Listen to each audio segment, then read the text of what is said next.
কাটাই কেমন আমি জানি না।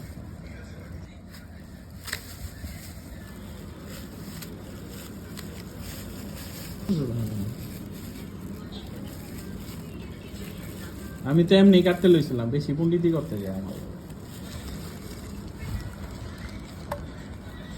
কাটতে পারস না, কিছু পারো না, আমি দেখছি সেখান দিয়ে যে এটা হইতেছে তুই আগে কবি না। এ ব্যাকগ্রাউন্ড সাউন্ডটা বন্ধ করো না, আমি যে ফেলে ব্যাকগ্রাউন্ড।